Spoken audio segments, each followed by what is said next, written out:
Hello again and welcome back. This is my fifth video on these individual Springsteen albums that are part of the box set, the Lost Albums, also referred to as Tracks 2. I've made my kind of my take on that known. I really think that Tracks 2 is not a good title. I do think the Lost Albums works. Previous to this video, I have done videos for Faithless, for Inyo, for Somewhere North of Nashville, and for Streets of Philadelphia sessions. So this is the fifth one. This is Bruce Springsteen's Twilight Hours. And I'm not really doing these in any order other than it's the order that I get into them. Some of these reveal themselves pretty quickly to me, or quicker, and some of these take a while. And this is definitely one that has taken a while. And I've played several times. I was very, very excited about this record because I love Western Stars. So when I heard that Western Stars had a companion album that was coming out as part of this, I'd heard about it prior to it too. I was very excited. Recorded around the same time. I think demos were done in 2010 and finished up around 2018.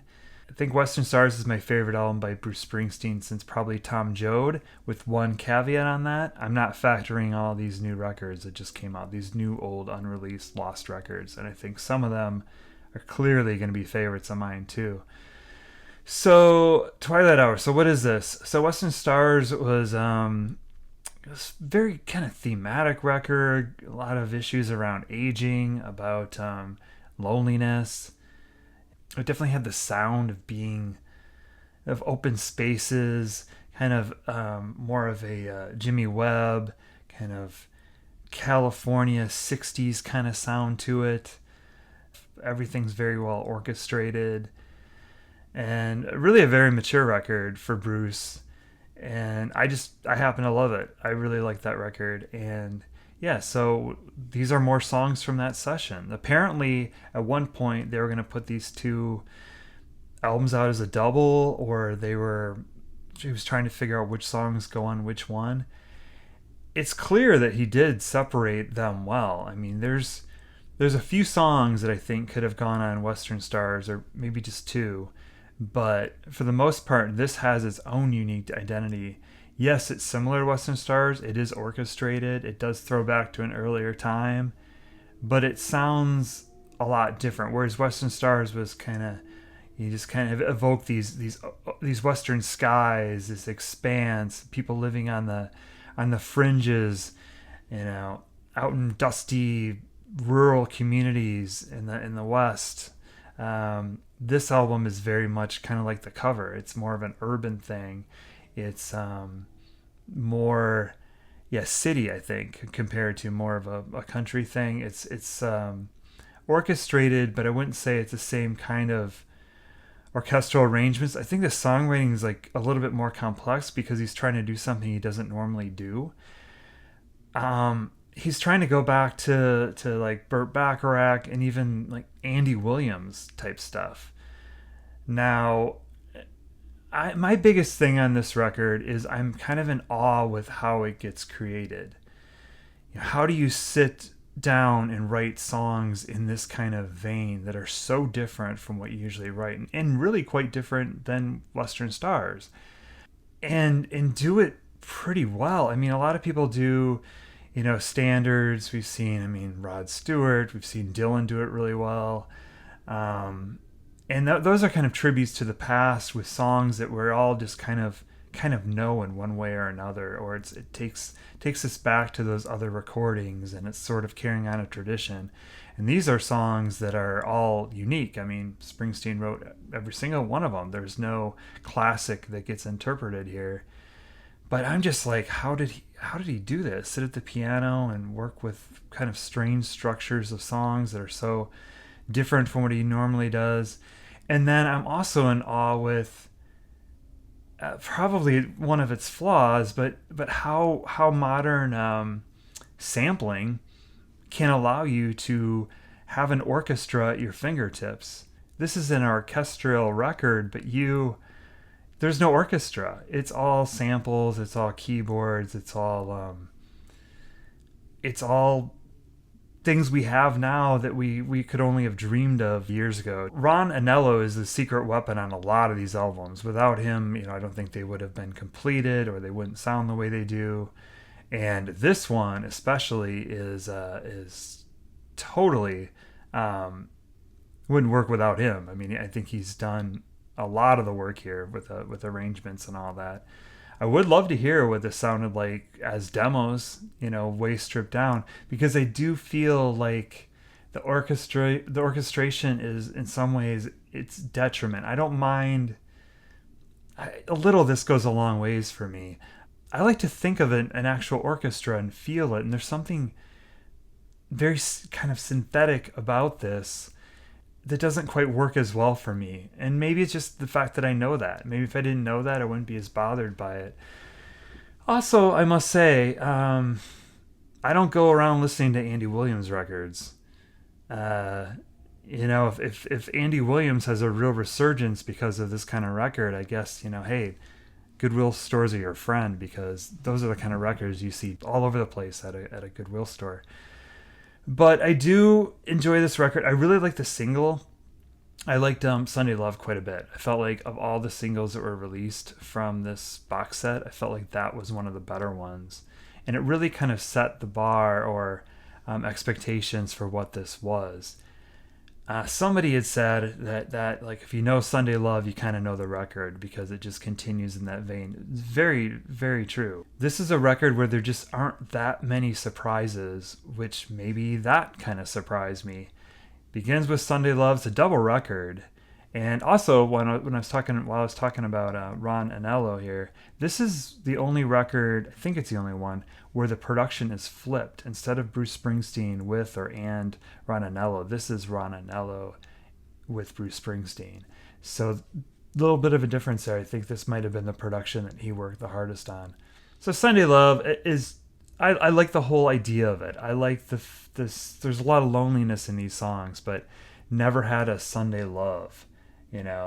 These days go by, he's just kind of going through the motions of work and responsibilities. And then the weekend comes, and he says he's trying to work off these lover blues. Somebody meets him at the door, but I guess it's not who he wants when he comes home. And he says, he's never had this real thing. He's never had a Sunday Love. Flowers and champagne. He's never had a Sunday Love. Long walks in the rain. Each night he prays to God above. Oh, I've never had a Sunday Love. I like that sentiment a lot. I like that whole idea, and yeah, I think it's something a lot of us can relate to. Not having it, or when you do have it, recognizing that you do have it, that it's something different, to enjoy those simple things. So I definitely like that song. Late in the evening, I mean, this is just loneliness continues. This guy's at a bar. He's wishing this woman was with him. It's a song where he's at the bar late and he's coming home. He sees a small cafe that they once called theirs, where they spent all these hours. And now, come late in the evening, drive home in my car beneath a sky without a star, and wonder where you are. A lot of these songs are very, very lonely songs. Two of Us is the optimism. Two of Us is two of us. These people found each other, and kind of the answer to the loneliness you get throughout this record, but in two opening songs. We hold each other in place. A smile on your face says somehow we'll get by. We'll find in the day a song that will keep us strong. Through one more mile, one more town, one more dawn, one more dusk. We won't give up, not the two of us. I like that song a lot. And one of the songs that stands out for me is when you flip the record over. I've got the vinyl here, as you can see. There's a song called Lonely Town. This is probably one of the catchier songs in here. This is one I think could have been a single along with Sunday Love. It really just has a classic feel to it. Some of these songs, when I'm listening to them, like, could Springsteen have... could he adapt these? Could he play these acoustically? Could he sit at the piano and play these? Some of them I don't think so. Some of them feel like they're just for this kind of genre, but I think Lonely Town would work for that. There's a song where the character's thinking back on all these romantic situations he had, these ex-lovers, but he winds up in Lonely Town. There's a place where the rain keeps falling, the skies are always gray, Silent houses, rain, swept sidewalk, empty night and day. There you'll find me, my collar turned up against the evening wind. I walk the streets to the edge of town where a sign reads, my friend, welcome to Lonely Town. If love has let you down, there's always a room to be found here in Lonely Town. Yeah, there's something about this song I really like. Like I said, I think it's one of the highlights of this record. Another highlight is the next song, September Kisses. While I may be talking about how I don't think this record works as well as it could have and all that, I do think there's some really good songs in there. September Kisses is one. It seems like a classic. This seems like a song like he didn't cover this. Like this hasn't been around forever. It kind of has that feel. September Kisses is sweet as wine, as sweet and bitter as your lips on mine. Reminisces from an autumn time when your summer kisses when they were mine. Twilight Hours is the title song of the record, Twilight Hours. And this kind of harkens back to, I almost wonder if it's the same character in Late in the Evening, because this talks about spending hours in a cafe talking, and obviously he's with this person, this love interest. And it seems like it directly references the small cafe that we once called ours, where we spent the hours in Late in the Evening. He's in Twilight Hours, he's spending time with this person. And again, kind of sounds very similar to the other songs on this record, carries that sound through. Things do change a little bit on the third side of the vinyl record, halfway through, with a song called I'll Stand By You.